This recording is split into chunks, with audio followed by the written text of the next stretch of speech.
So today is part one of a two-part series entitled Mean People and What to Do About Them. Mean People and What to Do About Them. I thought about entitling this series Bad People and What to Do About Them, but we hesitate to call anybody bad. We say things like this, like, he's really not a bad person, and this is what we say. He's really not a bad person. He just does bad things, like a lot, which I think that's what it means to be a bad person. But so we're not gonna do bad person, we're gonna do mean person. We're gonna stick with mean people, and specifically, what should we do about the mean people in our lives? And by mean, I mean mean. These are the unpleasant people. These are the deceptive people.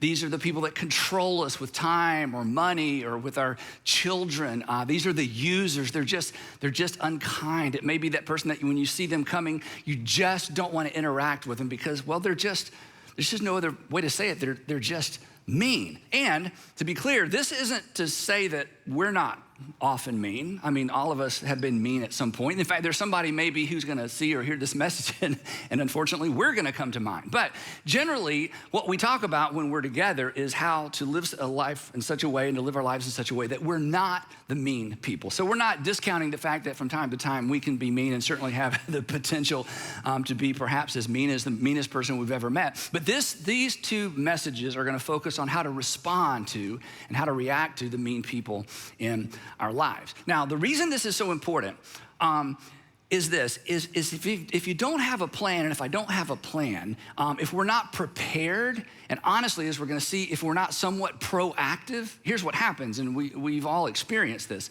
The mean people in our lives, ultimately they gain a measure of control over our lives. And before we know it, we're actually acting like they do. And it feels in the moment as if we have no choice. In fact, if somebody were to hear your story, or when you tell your story and you talk about how you've reacted to or responded to the person that is mean to you, the person that hears your story is like, well, who could blame you? It's almost like you have no choice. And the reason it feels like we have no choice is this, that mean people, and we don't think in these terms when we're in the relationship, but mean people, without even meaning to, they just keep us off balance. We're just always off balance. We don't know what we're walking into.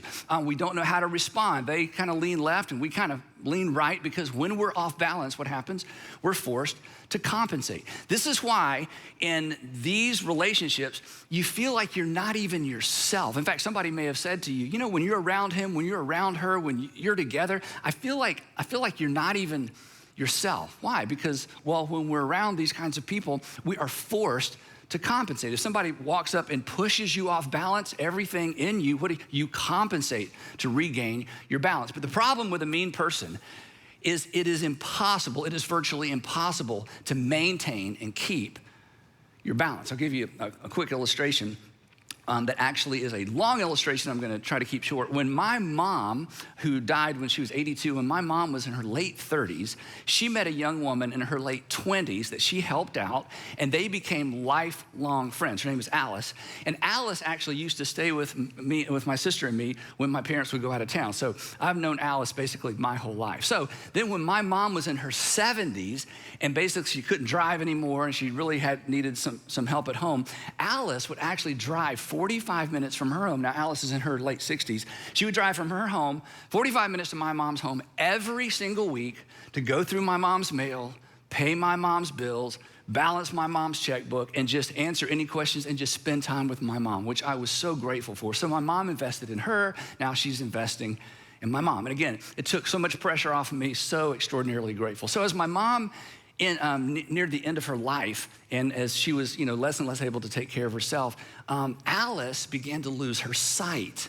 And before long, she couldn't drive any longer, and she was basically a shut-in in her own home. And then Sandra, my wife, began doing for Alice what Alice had done for my mom. She would drive over every single week, go through the mail, pay the bills, balance the checkbook, and just answer any questions that she had. And so she was kind of giving back based on what Alice had so graciously done for my mom. So as time goes by, it becomes clear to us that Alice can't stay in her house any longer because technically she was living alone. We'll come back to that in just a minute. And so Sandra convinced Alice that she needed to move to assisted living. Now, if anyone here has ever moved a parent or a spouse's parent to assisted living. It is so complicated, but it's even more complicated when we're trying to move somebody who is not a family member. So Sandra got an attorney. She became Alice's official legal power of attorney. And then she got another friend of Alice's to become Alice's physical or medical power of attorney. So there's kind of Team Alice, but because Alice had never married, she had no kids, she'd pretty much outlived almost all of her friends and certainly her parents and her brother and sister. And so she's alone in the world. And so, we're going to take care of Alice. So about 9 months before the process began to get her into assisted living. So the goal was get her in assisted living. In fact, Sandra found a place 2 miles from our house because we're committed to Alice for the rest of her life.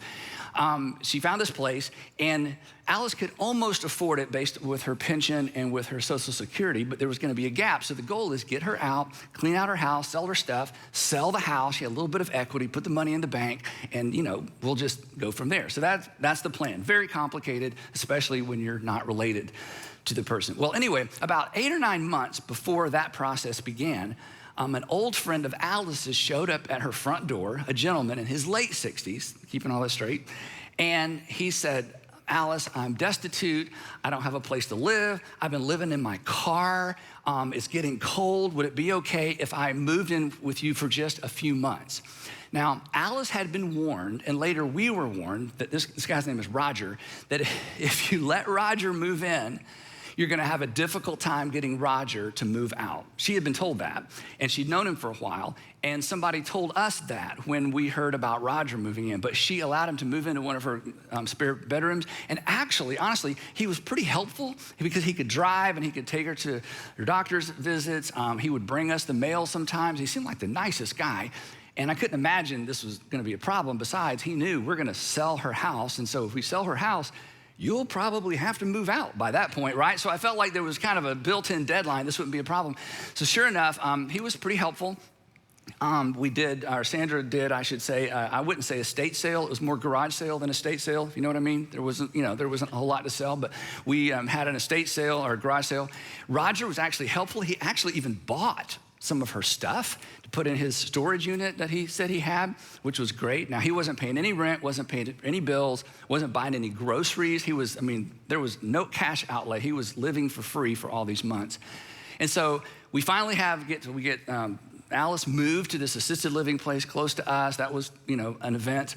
We get the house cleaned out. We do this big garage sale. Sandra put signs out that the house is going to go up for sale. And the real estate market right now is so hot. So she starts getting calls. So now she's got to show the house, but now the house is completely empty. She sold everything and then threw everything else away. Just a mammoth, task if you've ever done that for someone. And so Sandra is, riding point on this whole process. And then we got to show the house. But the problem is there's, come see this house. It's completely empty except, oh yeah, don't go in that bedroom. There's an air mattress with some clothes in the closet and a computer on the floor. Don't mind the guy camping out in the house. So, it's going to be kind of hard to show this house, right? Well, so she starts showing the house. And so we're like, Roger, okay, thank you. You got to go. And he just ignores us. So Sandra gives him a deadline. He gives him 3 weeks by this date. He agreed that, hey, on that Monday, I'll be gone. Monday comes, Monday goes. He's still there. And it becomes apparent he's not moving out. In fact, because Alice isn't living in the house right now, Sandra shut off all the unnecessary utilities, including the television service, and she gets a bill from the television provider. She calls and says, no, I canceled that. And the person on the other end of the line said, well, somebody called and had it turned back on. And Roger had called the television provider and had the television service turned back on. And Sandra left the internet on because he said he needed internet. So this begins to escalate and escalate and escalate. So one night, and it's all we're thinking about and talking about. Every day I come home, I'm like, have you heard from Roger? Have you talked to Roger? Has Roger moved out? And we've got all these other people that are like, we got to get Roger out, but it's kind of resting on us. So we're sitting on the couch late one afternoon. Sandra calls Roger. I said, put it on, on speakerphone. And of course, I'm trying not to get involved because Sandra throughout the process has said, Andy, you cannot get involved because I wanted to get involved. And I only had one tool, I want to use my tool. And she's like, you can't use your tool. So they have this conversation, speakerphone. And he is so rude to Sandra. I've never heard anyone speak to my wife this way. I was so angry.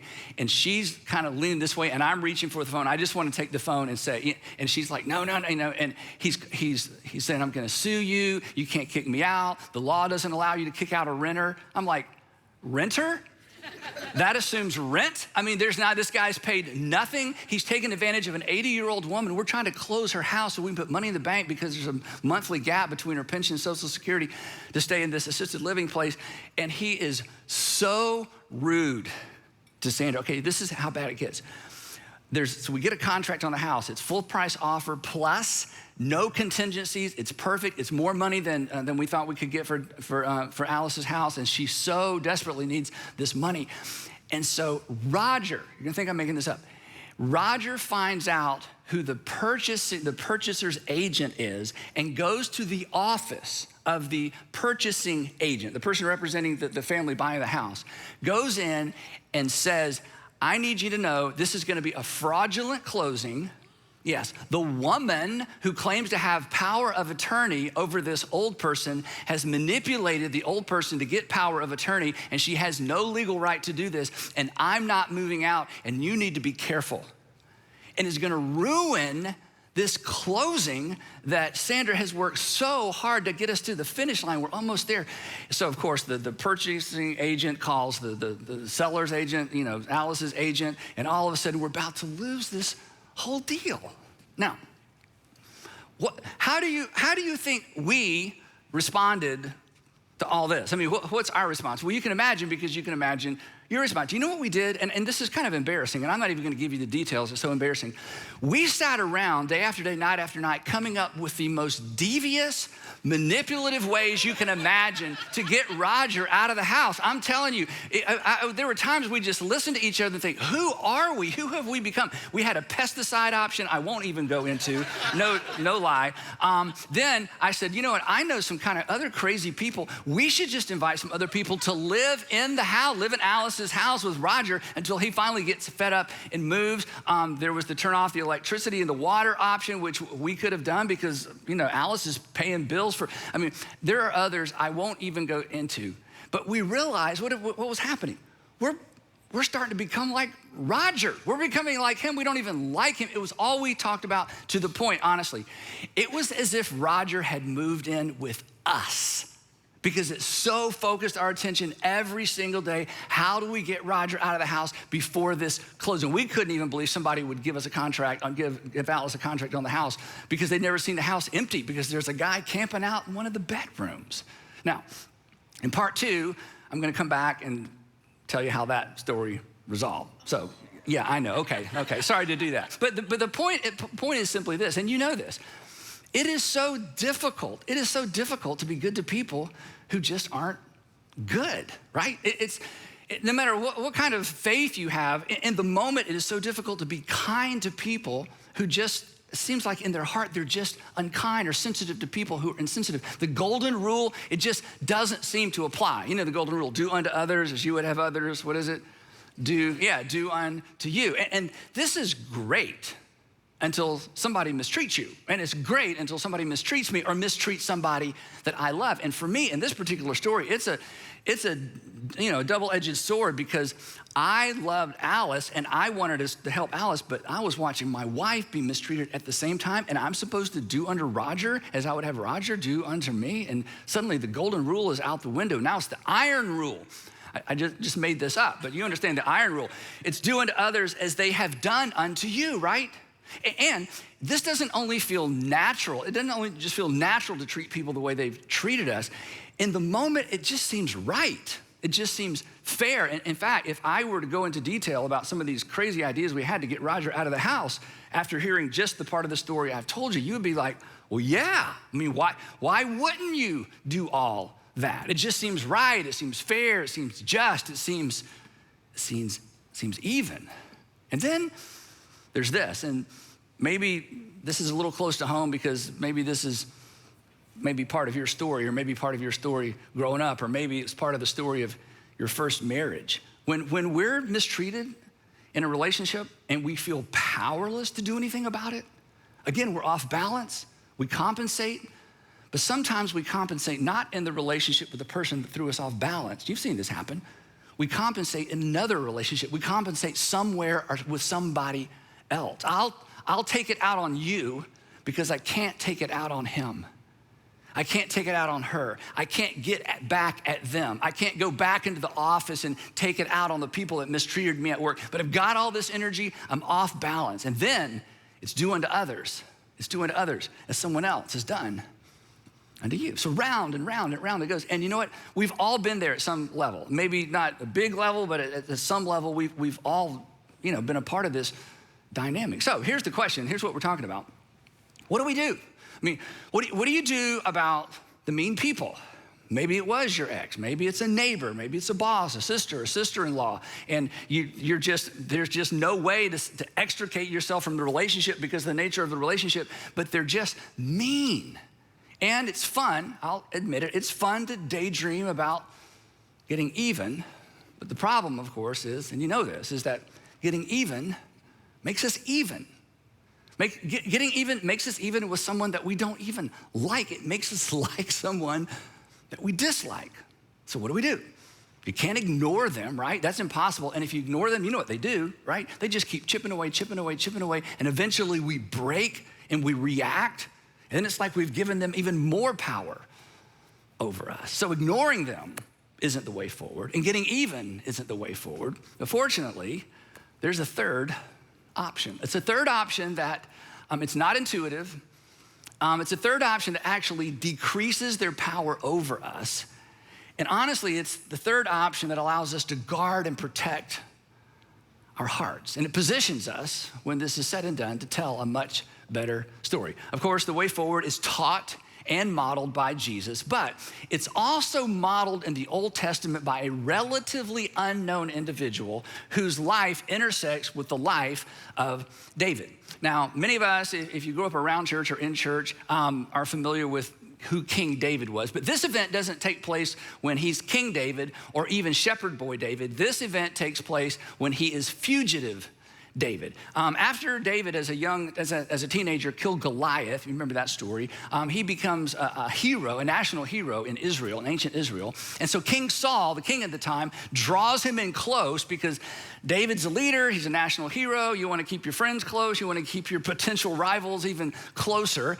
And then King Saul gets word that some rogue prophet has gone to David's home as a little boy and anointed David to be the next king of Israel. Now, this is a real problem if you're already the king, because not only do you want to finish out your years as king, you want your son, in his case, Jonathan, to become the next king. So this is now this is messing with this dynasty. So King Saul tries to kill David. David escapes. He becomes a fugitive. He's living out in the wilderness. He's had to leave his family over time because he's a leader. He attracts other men like him, other angry, mistreated outlaws. Before long, he has his own little miniature army of about 600 men, plus their wives and all their stuff.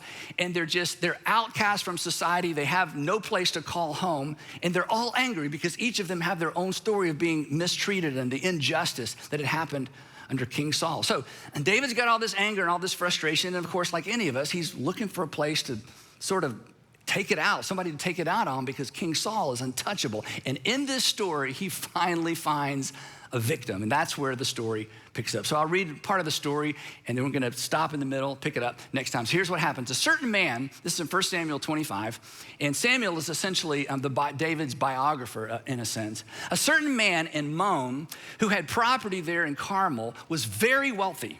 He had 1,000 goats. You know, and you read this in ancient times, it's like, for us, it's like, what would you do with 1,000 goats? Anyway, so he had 1,000 goats. He had garages full of cars. Think of it that way. He had 3,000 sheep, which he was shearing in Carmel, and his name was Nabal. Now, sheep shearing season in ancient times, this is when wealthy people found out how much wealthier they had just become. This was like, it's like a financial report, an annual financial report. He's about to find out how much wealthier he just became based on how many sheep were actually alive to be sheared and the product they had as a result that they could then sell. So this is a good day. This is a great day for him. He's about, again, the rich just get richer. He's about to find out how much profit he turned. So the story continues. His name was Nabal, and his wife's name was Abigail. She was an intelligent and beautiful woman, but her husband was harsh and mean in his dealings. In fact, his name actually means heavy. And this Hebrew word here actually means heavy. He was basically a pain to deal with. He was a burden to deal with. In fact, the text tells us, he was just a mean person. Text continues, while David and his men were in the wilderness, he heard that Nabal was shearing sheep. So he's like, hey, this rich guy's about to get richer. So he sent 10 of his young men, and he said to them, I want you to give Nabal a message. Go up to Nabal at Carmel and greet him in my name. So when you show up, let everybody know you're coming in David's name, and say to him, greet him this way. Say, long life to you, Nabal, good health to you and your household, and good health to all that is yours. This was a formal, ancient greeting that basically said, I come in peace. And then make sure you give him the message, and here's the message. When your shepherds were with us, we did not mistreat them. The whole time they were at Carmel, nothing of theirs went missing. In other words, while your shepherds were out watching over their flocks by night, night after night after night during that season, our men were all around them all the time, and we never stole anything. So there's a sense in which your profit is due in part to our protection. Not only did we not allow our men to steal anything from you, we didn't allow the other rogues in the area to steal anything from you as well. And he said, and if you don't take my word for it, the message continues this way. Ask your own servants, and they'll tell you. Therefore, be favorable toward my men, since we come at a festive time. And please, if you would, please give your servants and your son David whatever you can find for them. In other words, you're gonna have extra. We kind of helped you create that extra. If you wouldn't mind sharing with us, that would be great. So when David's men arrived, they went to Carmel. When they arrived, they gave Nabal this message in David's name. And then they waited. And they waited, and they waited, because Nabal was making them wait. Now, while they're waiting on Nabal, I just want to say a word about David.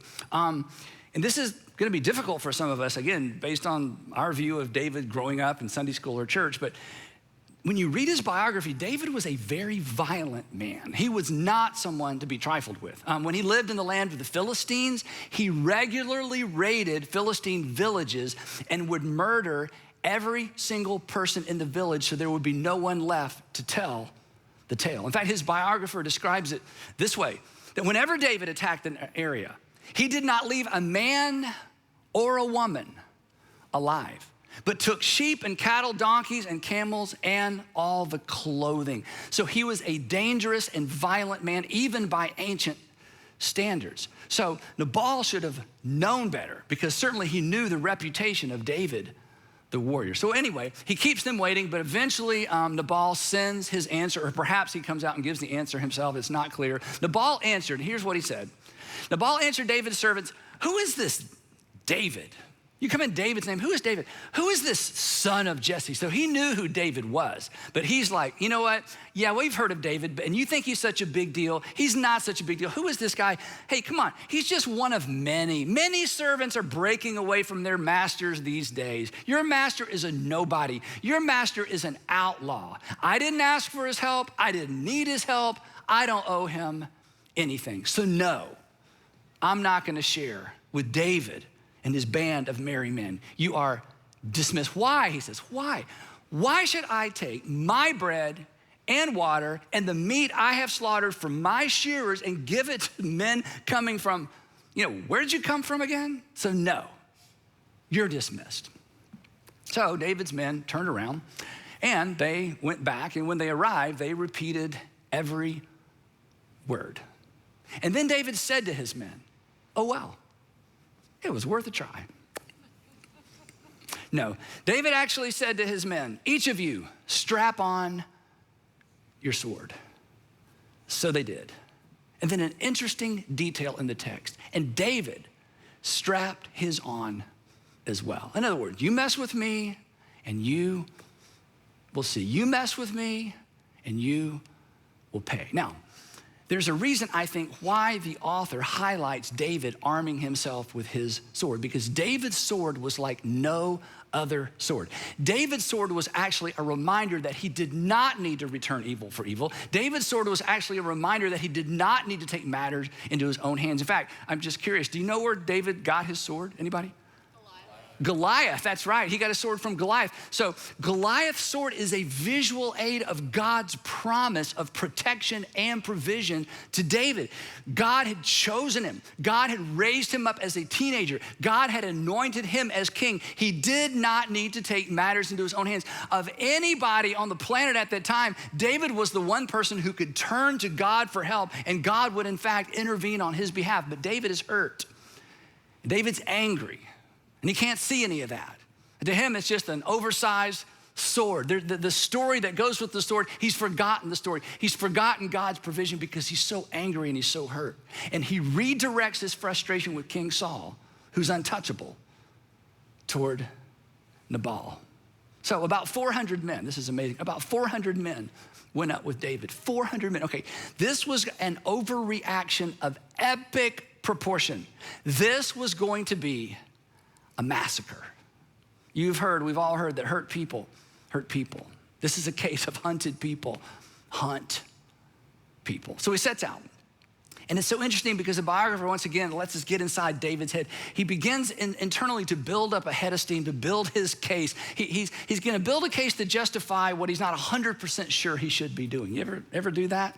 You're kind of driving home and you're kind of building up a head of steam, you're practicing your script, or you're driving to work, or you're thinking about that afternoon when you see him or you see her. We have those imaginary conversations, at least I do. In my imaginary conversations, I think I've told you this before, when I have an imaginary conversation with people, they're spectators, listening to me give this person a piece of my mind, and then I have like this incredible one-liner, and the person who's my enemy, they're like, oh, you're right, your logic is unassailable, and they just kind of melt off into the distance, and everybody's like, Andy, and it's not quite like that. But anyway, you have those conversations in your head where you're just gonna say just the right thing, and then you're gonna win, Hey, Andy, I got an idea. I think this was Sanders' idea. Hey, let's go into the house when Roger's not there and slice his air mattress, fold it up, put it on the street with his clothes and his computer and change the locks.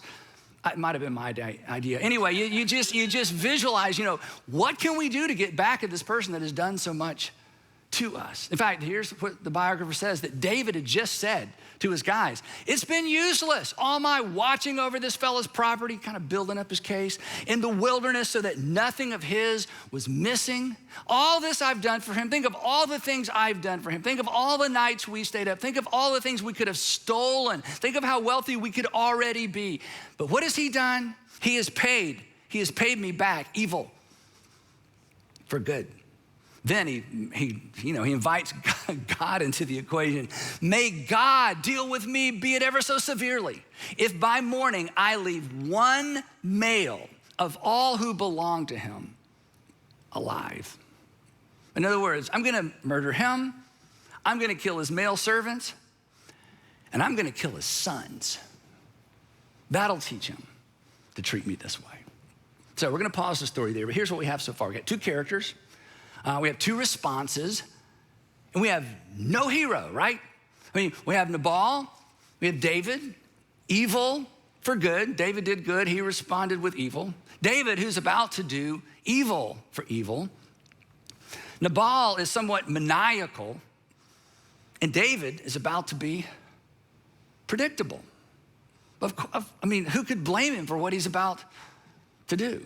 And sometimes, again, it just seems like evil for evil is the only option. Turns out, as I said earlier, it's not. There's a third option. We're gonna talk about that in part 2. But here's what I want you to do between now and part 2. I wanna give you 4 questions to think about. And again, I would prefer you not to think about these through the filter of other people, but just through what's going on right now in your life with the people that are difficult to deal with. You may not consider them mean people. It may not be an extreme, or it may be very extreme. But I want you to process these questions through the filter of what's going on right now in your life. And parents, I can't overstate the importance of this. Parents, I think you need to teach these 4 questions to your children, because your children have or will face some very mean people. And their natural reaction, like our natural reaction, will be evil for evil, or to allow that person to continue to control them. And as a parent, this is so difficult to watch. And sometimes as a parent, it's tempting to coach our kids to power up, to return evil for evil, because we will feel better, right?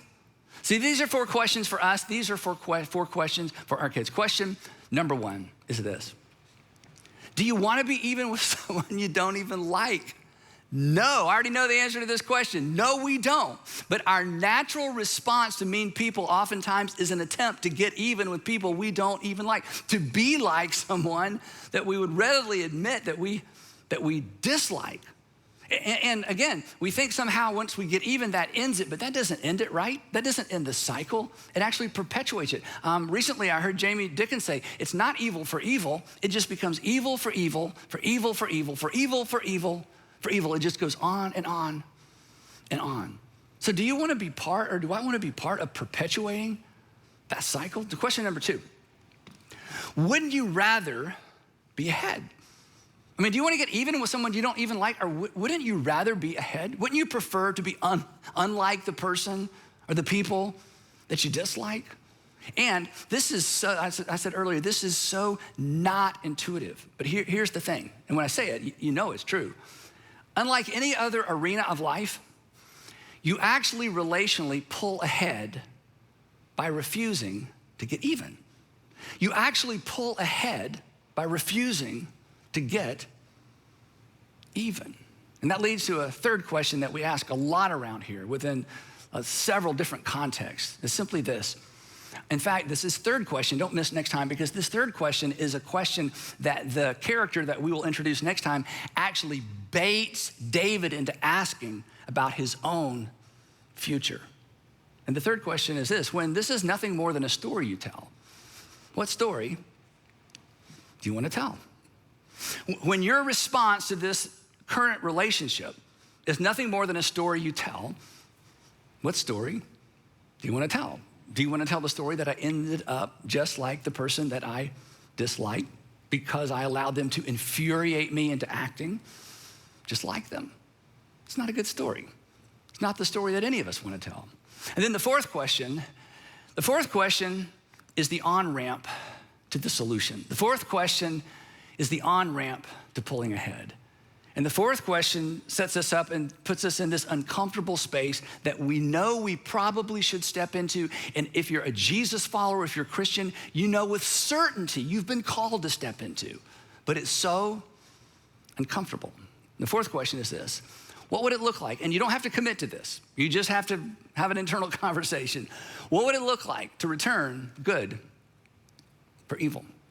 Not just refuse to react or to react in like kind, but to be kind. Not just refuse to be bad, but to take seriously the words of Jesus, because he was so direct about this. I mean, this, a lot of things Jesus said we have a hard time figuring out. This is too clear. He said, I want you to do good to those who mistreat you. Don't just put up with them. Don't just forgive them. Don't just ignore them. Don't just try not to be like them. Jesus says, nope, that's not enough. I want you to think through how to do good to those who mistreat you. Because Jesus knew that doing good to people who have not been good to us is ultimately what frees us, what protects our heart. Getting even is natural. It's predictable. Jesus has invited us to be unpredictable. Jesus has invited us to do something extraordinary. It's as if he's saying, don't be predictable. Don't write a predictable story. Write a remarkable story. Write that story that's worth telling. And what will determine whether or not that story is worth telling is not what the other person does, because you have no control over that. It is 100% right here in our decision whether or not to respond either in like kind or to be kind, to do good for those who have mistreated us. Remarkable begins with an honest answer to this question. What would it look like? What would it look like to return good for evil? What would it look like to do good to the person who has mistreated you? because you don't pull ahead by attempting to get even. And we will pick it up right there next time in part 2 of Mean People. I'd love to pray for us before we go. Heavenly Father, it is so easy to stand up here and talk about it. It is so difficult to walk out the doors, or to show up at work, or to go next door, or in some cases even go home and do this. So would you please give each of us eyes to see our circumstances the way that you see our circumstances? And would you give us ears, Father, to hear your whisper when we ask that question, honestly, that many of us are afraid to ask, what would it look like to do good for the person who has not done good to me? Give us eyes to see, give us ears to hear, and then give us the courage to step into that scary, scary place. And in doing so, we know, because you've promised us this, in doing so, we become like our Father in heaven. So give us the courage to take that step. In Jesus' name, amen.